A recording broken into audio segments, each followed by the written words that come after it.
Hello दोस्तों। आज की वीडियो में हम भारत देश के महान वीर योद्धा के बारे में बताएंगे।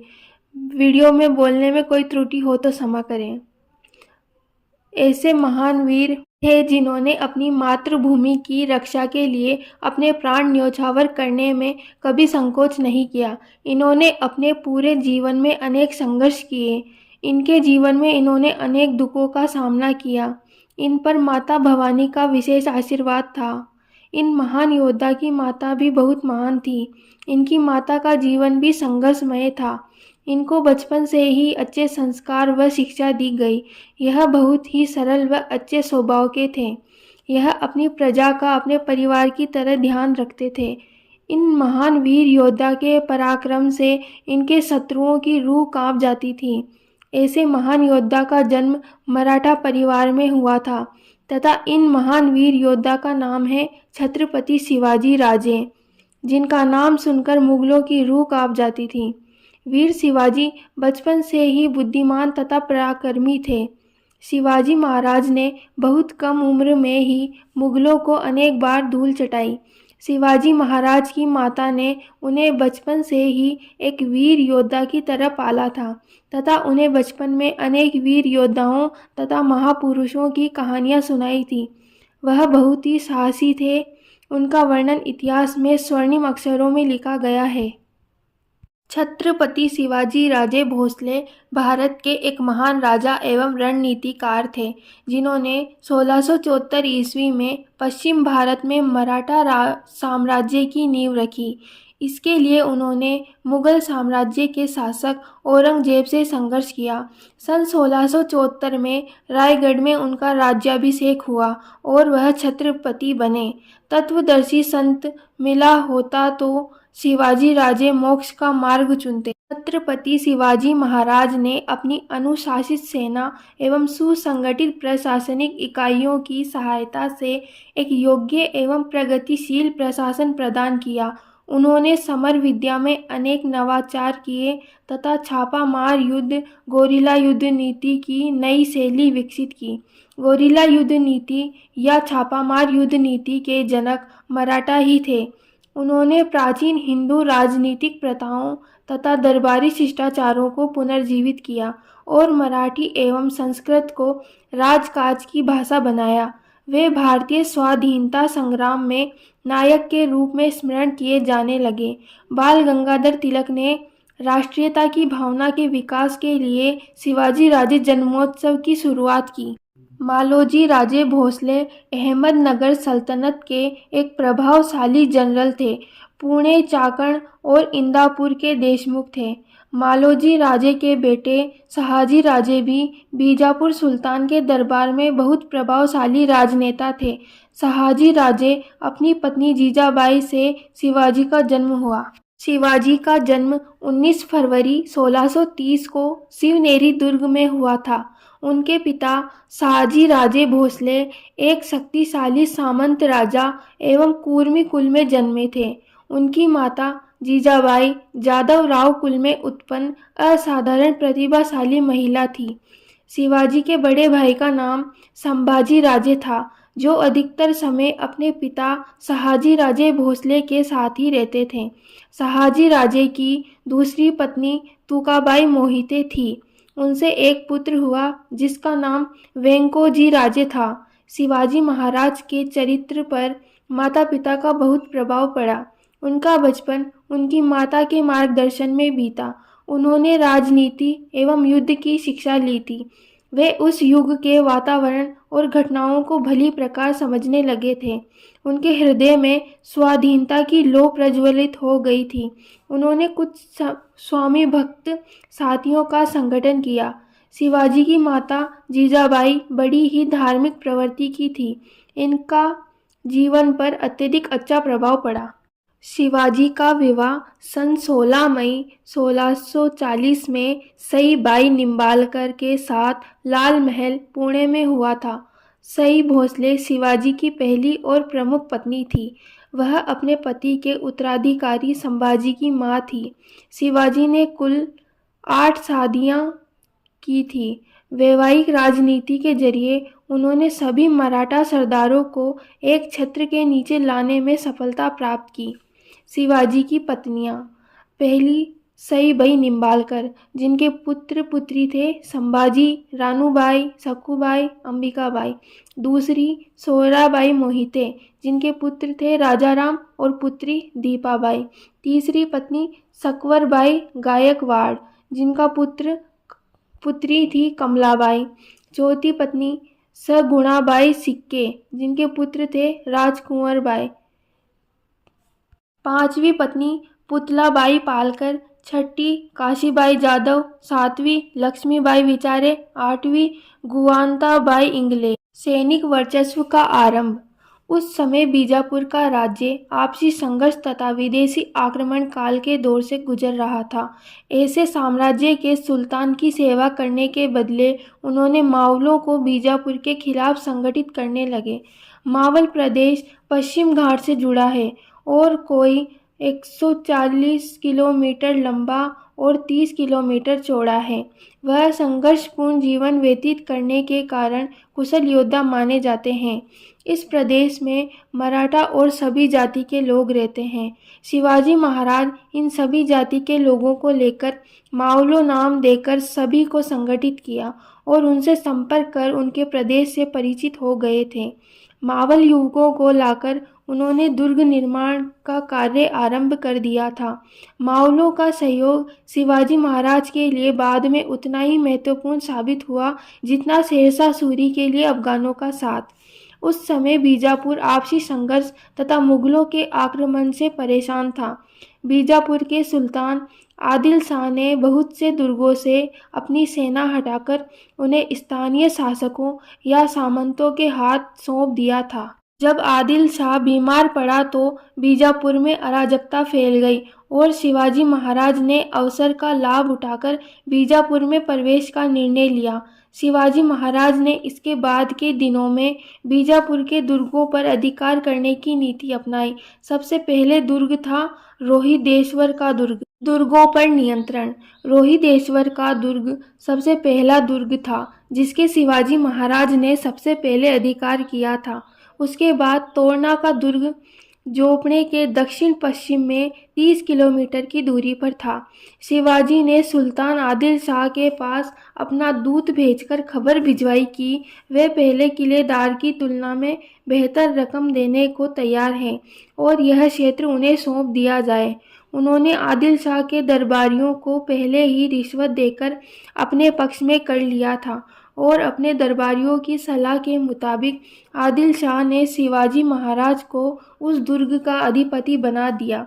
उस दुर्ग में मिली संपत्ति से शिवाजी महाराज ने दुर्ग की सुरक्षात्मक कमियों की मरम्मत का काम करवाया। इससे कोई 10 किलोमीटर दूर राजगढ़ का दुर्ग था और शिवाजी महाराज ने इस दुर्ग पर भी अधिकार कर लिया। शिवाजी महाराज की इस साम्राज्य विस्तार की नीति की भनक जब आदिल शाह को मिली तो वह क्षुब्ध हुआ। उसने शाहजी राजे को अपने पुत्र को नियंत्रण में रखने को कहा। शिवाजी महाराज ने अपने पिता की परवाह किए बिना अपने पिता के क्षेत्र का प्रबंध अपने हाथों में ले लिया और नियमित लगान बंद कर दिया। राजगढ़ के बाद उन्होंने चाकन के दुर्ग पर अधिकार कर लिया और उसके बाद कोंडना के दुर्ग पर अधिकार किया। परेशान होकर सबसे काबिल मिर्जा राजा जय सिंह को भेजकर शिवाजी के 23 किलों पर कब्जा किया। उसने पुरंदर के किले को नष्ट कर दिया। शिवाजी को इस संधि की शर्तों को मानते हुए अपने पुत्र संभाजी को मिर्जा राजा जय सिंह को सौंपना पड़ा। बाद में शिवाजी महाराज के मावला तानाजी मालुसरे ने कोंडाना दुर्ग पर कब्जा किया, पर उस युद्ध में वह वीर गति को प्राप्त हुए। उसकी याद में कोंडना पर अधिकार करने के बाद उसका नाम सिंहगढ़ रखा गया। शाहजी राजे को पुणे और सूपा की जागीरदारी दी गई थी और सूपा का दुर्ग उनके संबंधी बाजी मोहिते के हाथ में थी। शिवाजी महाराज ने रात के समय सूपा के दुर्ग पर आक्रमण करके दुर्ग पर अधिकार कर लिया और बाजी मोहिते को शाहजी राजे के पास कर्नाटक भेज दिया। उसकी सेना का कुछ भाग भी शिवाजी महाराज की सेवा में आ गया। इसी समय पुरंदर के किलेदार की मृत्यु हो गई और किले के उत्तराधिकारी के लिए उसके तीनों बेटों में लड़ाई छिड़ गई। दो भाइयों के निमंत्रण पर शिवाजी महाराज पुरंदर पहुंचे और कूटनीति का सहारा लेते हुए उन्होंने सभी भाइयों को बंदी बना लिया। इस तरह पुरंदर के किले पर भी उनका अधिकार स्थापित हो गया। 1649 ईस्वी तक वे चाकन से लेकर नीरा तक के भूभाग के भी अधिपति बन चुके थे। अपनी बड़ी सैनिक शक्ति के साथ शिवाजी महाराज ने मैदानी इलाकों में प्रवेश करने की योजना बनाई। एक अश्वारोही सेना का गठन कर शिवाजी महाराज ने आबाजी सोंदेर के नेतृत्व में कोंकण के विरुद्ध एक सेना भेजी। आबाजी ने कोंकण सहित 9 अन्य दुर्गों पर अधिकार कर लिया। इसके अलावा ताला, मोसमाला और रायटी के दुर्ग भी शिवाजी महाराज के अधीन आ गए थे।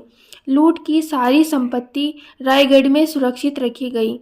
कल्याण के गवर्नर को मुक्त कर शिवाजी महाराज ने कोलाबा की ओर रुख किया अर्थात भेज दिया और यहाँ के प्रमुखों को विदेशियों के खिलाफ युद्ध के लिए उकसाया। शाहजी की बंदी और युद्ध विराम। बीजापुर का सुल्तान शिवाजी महाराज की हरकतों से पहले ही आक्रोश में था। उसने शिवाजी महाराज के पिता को बंदी बनाने का आदेश दे दिया। शाहजी राजे उस समय कर्नाटक में थे और एक विश्वासघाती सहायक बाजी घोरपड़े द्वारा बंदी बनाकर बीजापुर लाए गए। उन पर यह भी आरोप लगाया गया कि उन्होंने कुतुब शाह की सेवा प्राप्त करने की कोशिश की थी, जो गोलकुंडा का शासक था और इस कारण आदिल शाह का शत्रु। बीजापुर के 2 सरदारों की मध्यस्थता के बाद शाहजी महाराज को इस शर्त पर मुक्त किया गया कि वे शिवाजी महाराज पर लगाम कसेंगे। अगले 4 वर्षों तक शिवाजी महाराज ने बीजापुर के खिलाफ कोई आक्रमण नहीं किया। इस दौरान उन्होंने अपनी सेना संगठित की। प्रभुता का विस्तार। शाहजी की मुक्ति की शर्तों के मुताबिक शिवाजी राजे ने बीजापुर के क्षेत्रों पर आक्रमण तो नहीं किया, पर उन्होंने दक्षिण पश्चिम में अपनी शक्ति बढ़ाने की चेष्टा की। पर इस क्रम में जावली का राज्य बाधा का काम कर रहा था। यह राज्य सातारा के सुदूर उत्तर पश्चिम में वामा और कृष्णा नदी के बीच में स्थित था। यहाँ का राजा चंद्रराव मौर्य था, जिसने ये जागीर शिवाजी से प्राप्त की थी। शिवाजी ने मौर्य शासक चंद्रराव को स्वराज में शामिल होने को कहा, पर चंद्रराव बीजापुर के सुल्तान के साथ मिल गए। सन 1656 में शिवाजी ने अपनी सेना लेकर जावली पर आक्रमण कर दिया। चंद्रराव मौर्य और उसके दोनों पुत्रों ने शिवाजी के साथ लड़ाई की, पर अंत में वे बंदी बना लिए गए, पर चंद्रराव भाग गया। स्थानीय लोगों ने शिवाजी के इस कृत्य का विरोध किया, पर वह विद्रोह को कुचलने में सफल रहे। इससे शिवाजी को उस दुर्ग में संग्रहित 8 वंशों की संपत्ति मिल गई। इसके अलावा कई मावल सैनिक मुरारबाजी देशपांडे भी शिवाजी की सेना में सम्मिलित हो गए। मुगलों से पहली मुठभेड़। शिवाजी के बीजापुर तथा मुगल दोनों शत्रु थे। उस समय शहजादा औरंगजेब दक्कन का सूबेदार था। इसी समय 1 नवंबर 1656 को बीजापुर के सुल्तान आदिल शाह की मृत्यु हो गई, जिसके बाद बीजापुर में अराजकता का माहौल पैदा हो गया। इस स्थिति का लाभ उठाकर औरंगजेब ने बीजापुर पर आक्रमण कर दिया और शिवाजी ने औरंगजेब का साथ देने की बजाय उस पर धावा बोल दिया। उनकी सेना ने जुन्नर नगर पर आक्रमण कर ढेर सारी संपत्ति के साथ 200 घोड़े लूट लिए। अहमदनगर से 700 घोड़े, 4 हाथी के अलावा उन्होंने गुंडा तथा रेसिन के दुर्ग पर भी लूटपाट मचाई। इसके परिणाम स्वरूप औरंगजेब शिवाजी से खफा हो गया और मैत्री वार्ता समाप्त हो गई। शाहजहां के आदेश पर औरंगजेब ने बीजापुर के साथ संधि कर ली और इसी समय शाहजहां बीमार पड़ गया। उसके व्याधिग्रस्त होते ही औरंगजेब उत्तर भारत चला गया और वहां शाहजहां को कैद करने के बाद मुगल साम्राज्य का शाह बन गया। कोंकण पर अधिकार। दक्षिण भारत में औरंगजेब की अनुपस्थिति और बीजापुर की डावाडोल राजनीतिक स्थिति को जानकर शिवाजी ने समरजी को जंजीरा पर आक्रमण करने को कहा, परंतु जंजीरा के सिद्दियों के साथ उनकी लड़ाई कई दिनों तक चली। इसके बाद शिवाजी ने खुद जंजीरा पर आक्रमण किया और दक्षिण कोंकण पर अधिकार कर लिया और दमन के पुर्तगालियों से वार्षिक कर एकत्र किया। कल्याण तथा भिवंडी पर अधिकार करने के बाद वहां नौसैनिक अड्डा बना लिया। इस समय तक शिवाजी 40 दुर्गों के मालिक बन चुके थे। बीजापुर से संघर्ष। इधर औरंगजेब के आगरा लौट जाने के बाद बीजापुर के सुल्तान ने भी राहत की सांस ली। अब शिवाजी ही बीजापुर के सबसे प्रबल शत्रु रह गए थे। शाहजी को पहले ही अपने पुत्र को नियंत्रण में रखने को कहा गया था, पर शाहजी ने इसमें अपनी असमर्थता जाहिर की। शिवाजी से निपटने के लिए बीजापुर के सुल्तान ने अब्दुल्ला भटारी को शिवाजी के विरुद्ध भेजा। अफजल ने 12,000 सैनिकों के साथ 1659 में कूच किया। तुलजापुर के मंदिरों को नष्ट करता हुआ वह सतारा के 30 किलोमीटर उत्तरवाई सिरवल के नज़दीक तक आ गया, पर शिवाजी प्रतापगढ़ के दुर्ग पर ही रहे। अफजल खां ने अपने दूत कृष्णजी भास्कर को संधि वार्ता के लिए भेजा। उसने उसके मार्फत ये संदेश भिजवाया कि अगर शिवाजी बीजापुर की अधीनता स्वीकार कर ले तो सुल्तान उसे उन सभी क्षेत्रों का अधिकार दे देंगे जो शिवाजी के नियंत्रण में हैं। साथ ही शिवाजी को बीजापुर के दरबार में एक सम्मानित पद प्राप्त होगा।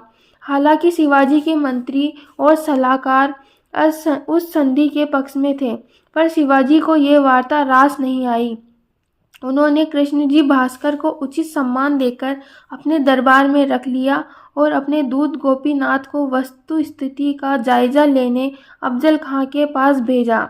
गोपीनाथ और कृष्णजी भास्कर से शिवाजी को ऐसा लगा कि संधि का षड्यंत्र रचकर अफजल खां शिवाजी को बंदी बनाना चाहता है, अतः उन्होंने युद्ध के बदले अफजल खां को एक बहुमूल्य उपहार भेजा और इस तरह अफजल खां को संधि वार्ता के लिए राजी किया।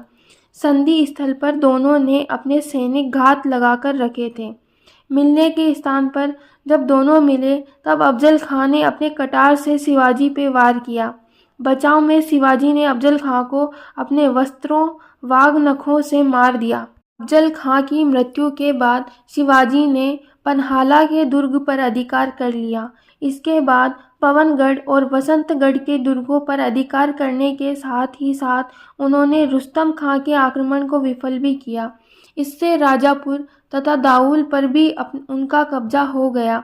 अब बीजापुर में आतंक का माहौल पैदा हो गया और वहां के सामंतों ने आपसी मतभेद बुलाकर शिवाजी पर आक्रमण करने का निश्चय किया। 2 अक्टूबर 1665 को बीजापुरी सेना ने पन्हाला दुर्ग पर अधिकार कर लिया।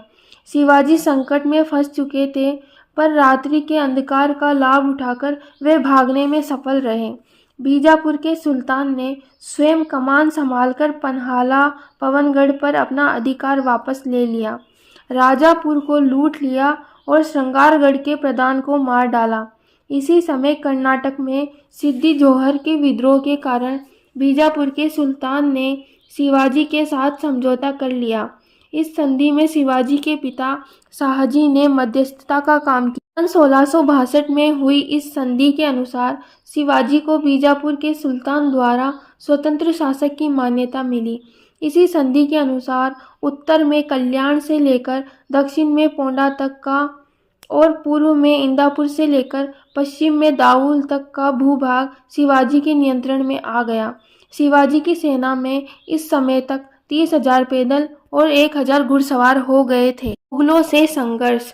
उत्तर भारत में बादशाह बनने की होड़ खत्म होने के बाद औरंगजेब का ध्यान दक्षिण की तरफ गया।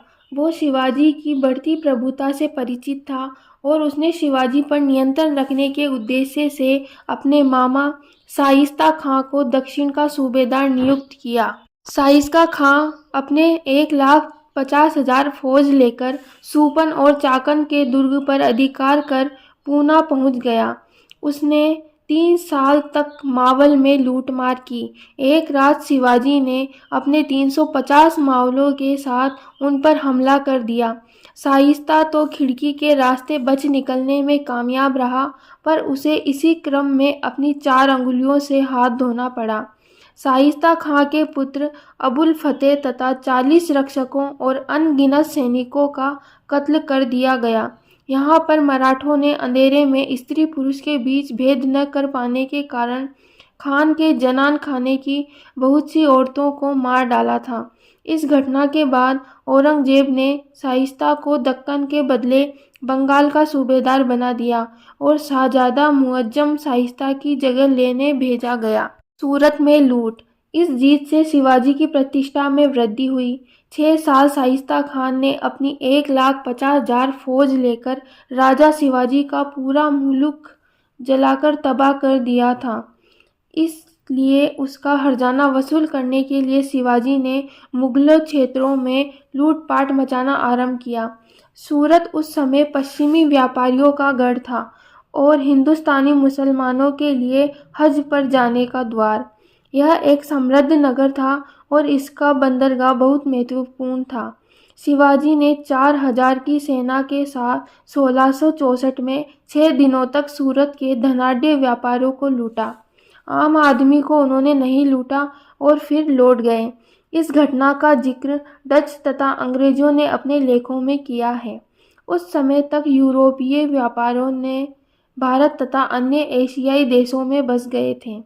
नादिर शाह के भारत पर आक्रमण करने तक किसी भी यूरोपीय शक्ति ने भारतीय मुगल साम्राज्य पर आक्रमण करने की नहीं सोची थी। सूरत में शिवाजी की लूट से खिन्न होकर औरंगजेब ने इनायत खां के स्थान पर गयासुद्दीन खां को सूरत का फौजदार नियुक्त किया और शहजादा मुअज्जम तथा उपसेनापति राजा जसवंत सिंह की जगह दिलेर खां और राजा जयसिंह की नियुक्ति की गई।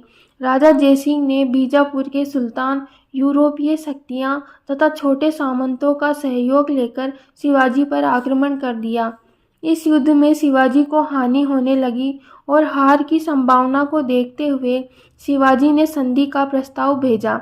जून 1665 में हुई इस संधि के मुताबिक शिवाजी 32 दुर्ग मुगलों को दे देंगे और इस तरह उनके पास केवल 12 दुर्ग बच जाएंगे। इन 23 दुर्गों से होने वाली आमदनी 4 लाख हूण सालाना थी। बालाघाट और कोंकण के क्षेत्र शिवाजी को मिलेंगे, पर उन्हें इसके बदले में 13 किस्तों में 40 लाख हूण अदा करने होंगे। इसके अलावा प्रतिवर्ष 5 लाख हूण का राजस्व भी वे देंगे। शिवाजी स्वयं औरंगजेब के दरबार में होने से मुक्त रहेंगे, पर उनके पुत्र संभाजी को मुगल दरबार में खिदमत करनी होगी। बीजापुर के खिलाफ शिवाजी मुगलों का साथ देंगे। आगरा में आमंत्रण और पलायन। शिवाजी को आगरा बुलाया गया, जहां उन्हें लगा कि उन्हें उचित सम्मान नहीं मिल रहा है। इसके विरोध में उन्होंने अपना रोष भरे दरबार में दिखाया और औरंगजेब पर विश्वासघात का आरोप लगाया। औरंगजेब इससे क्षुब्ध हुआ और उसने शिवाजी को नज़रबंद कर दिया और उन पर 5,000 सैनिकों के पहरा लगा दिया।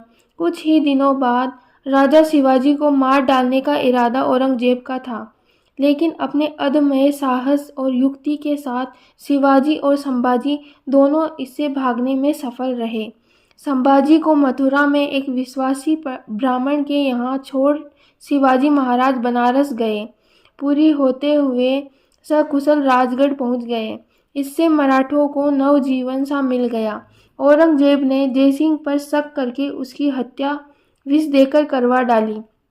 जसवंत सिंह के द्वारा पहल करने के बाद सन 1668 में शिवाजी ने मुगलों के साथ दूसरी बार संधि की। औरंगजेब ने शिवाजी को राजा की मान्यता दी।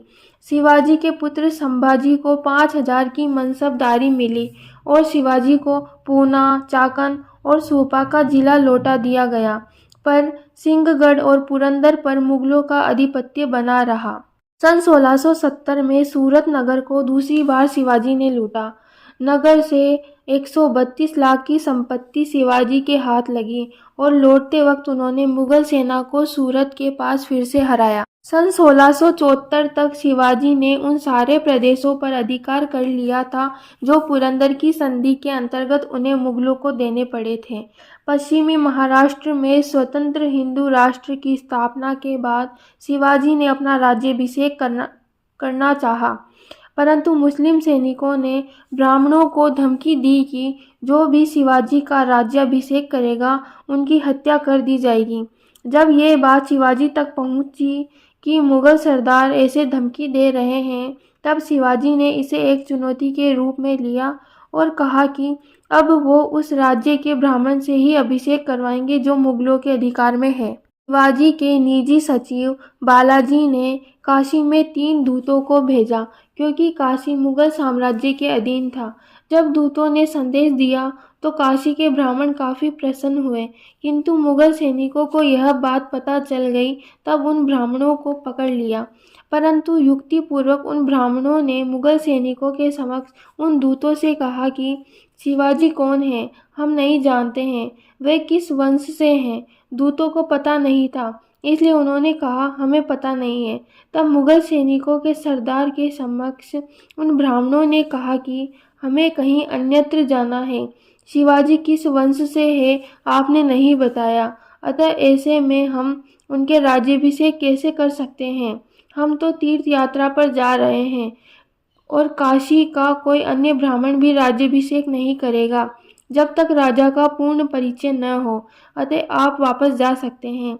मुगल सरदार ने खुश होकर ब्राह्मणों को छोड़ दिया और दूतों को पकड़कर औरंगजेब के पास दिल्ली भेजने की सोची, पर वो भी चुपके से निकल भागे। वापस लौटकर उन्होंने यह बात बालाजी आओ तथा शिवाजी को बताई, परंतु आश्चर्यजनक रूप से 2 दिन बाद वही ब्राह्मण अपने शिष्यों के साथ रायगढ़ पहुंचे और शिवाजी का राज्याभिषेक किया। इसके बाद मुगलों ने फूट डालने की कोशिश की और शिवाजी के राज्याभिषेक के बाद भी पुणे के ब्राह्मणों को धमकी दी, कहा कि शिवाजी को राजा मानने से मना करो ताकि प्रजा भी इसे न माने, लेकिन उनकी नहीं चली। शिवाजी ने अष्टप्रधान मंडल की स्थापना की। विभिन्न राज्यों के दूतों, प्रतिनिधियों के अलावा विदेशी व्यापारियों को भी इस समारोह में आमंत्रित किया गया, पर उनके राज्याभिषेक के 12 दिन बाद ही उनकी माता का देहांत हो गया था। इस कारण से 4 अक्टूबर 1674 को दूसरी बार शिवाजी ने छत्रपति की उपाधि ग्रहण की। 2 बार हुए इस समारोह में लगभग 50 लाख रुपए खर्च हुए। इस समारोह में हिंदवी स्वराज की स्थापना का उद्घोष किया गया था। विजयनगर के पतन के बाद दक्षिण में यह पहला हिंदू साम्राज्य था। एक स्वतंत्र शासक की तरह उन्होंने अपने नाम का सिक्का चलवाया। इसके बाद बीजापुर के सुल्तान ने कोंकण विजय के लिए अपने 2 सेनाधीशों को शिवाजी के विरुद्ध भेजा, पर वह असफल रहे। दक्षिण में विजय। सन 1677 से 78 में शिवाजी का ध्यान कर्नाटक की ओर गया।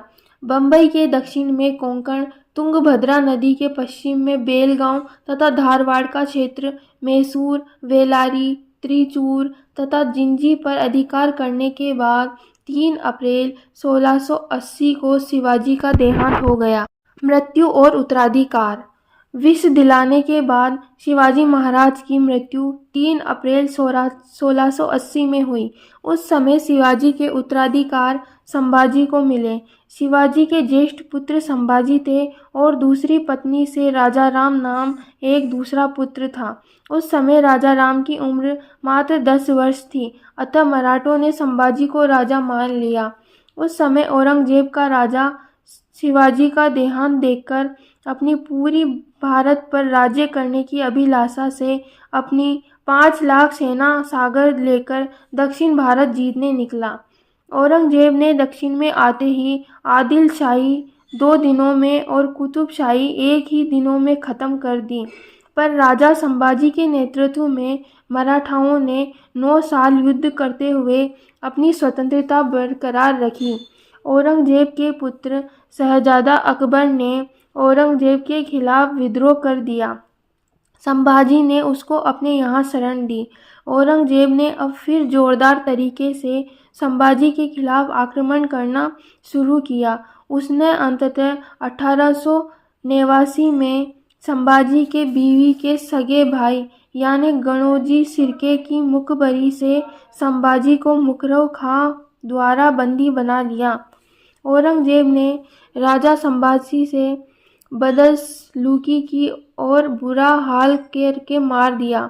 अपनी राजा की औरंगजेब द्वारा की गई बदसलूकी और नृशंसता द्वारा मारा हुआ देखकर पूरा मराठा स्वराज्य क्रोधित हुआ। उन्होंने अपनी पूरी ताकत से राजा राम के नेतृत्व में मुगलों से संघर्ष जारी रखा। 1700 ईस्वी में राजा राम की मृत्यु हो गई। इसके बाद राजा राम की पत्नी ताराबाई 4 वर्षीय पुत्र शिवाजी द्वितीय की संरक्षिका बनकर राज करती रही। आखिरकार 25 साल मराठा स्वराज्य के युद्ध लड़के थके हुए औरंगजेब की उस छत्रपति शिवाजी के स्वराज्य में दफन हुए। शासन और व्यक्तित्व। शिवाजी को एक कुशल और प्रबुद्ध सम्राट के रूप में जाना जाता है। यद्यपि उनको अपने बचपन में पारंपरिक शिक्षा कुछ खास नहीं मिली थी, पर वे भारतीय इतिहास और राजनीति से सुपरिचित थे। उन्होंने शुक्राचार्य तथा कौटिल्य को आदर्श मानकर कूटनीति का सहारा लेना कई बार उचित समझा था। अपने समकालीन मुगलों की तरह वह भी निरंकुश शासक थे, अर्थात शासन की समूची बागडोर राजा के हाथ में ही थी। पर उनके प्रशासकीय कार्यों में मदद के लिए 8 मंत्रियों की एक परिषद थी, जिन्हें अष्टप्रधान कहा जाता था। इसमें मंत्रियों के प्रधान को पेशवा कहते थे, जो राजा के बाद सबसे प्रमुख हस्ती था। अमात्य वित्त और राजस्व के कार्यों को देखता था, तो मंत्री राजा की व्यक्तिगत दैनंदिनी का ख्याल रखता था। सचिव दफ्तरी काम देखते थे, जिसमें शाही मुहर लगाना और संधि पत्रों का आलेख तैयार करना शामिल होते थे। सुमंत विदेशी मंत्री था। सेना के प्रधान को सेनापति कहते थे। दान और धार्मिक मामलों के प्रमुख को पंडित राव कहते थे। न्यायाधीश न्यायिक मामलों का प्रधान था। न्यायाधीश मराठा साम्राज्य 3 या 4 विभागों में विभक्त था। प्रत्येक प्रांत में एक सूबेदार था, जिसे प्रांतपति कहा जाता था। हर एक सूबेदार के पास भी एक अष्टप्रधान समिति होती थी। कुछ प्रांत केवल करदाता थे और प्रशासन के मामले में स्वतंत्र। न्याय व्यवस्था प्राचीन पद्धति पर आधारित थी। शुक्राचार्य, कौटिल्य और हिंदू धर्म शास्त्रों को आधार मानकर निर्णय दिया जाता था। गांव के पटेल फौजदारी मुकदमों की जांच करते थे। राज्य की आय का साधन भूमि से प्राप्त होने वाला कर था, पर चौथ और सरदेशमुखी से भी राजस्व वसूला जाता था। चौथ पड़ोसी राज्यों की सुरक्षा की गारंटी के लिए वसूले जाने वाला कर था। शिवाजी अपने को मराठों का सरदेशमुख कहते थे और इसी हैसियत से सरदेशमुखी कर वसूला जाता था। राजमुद्रा।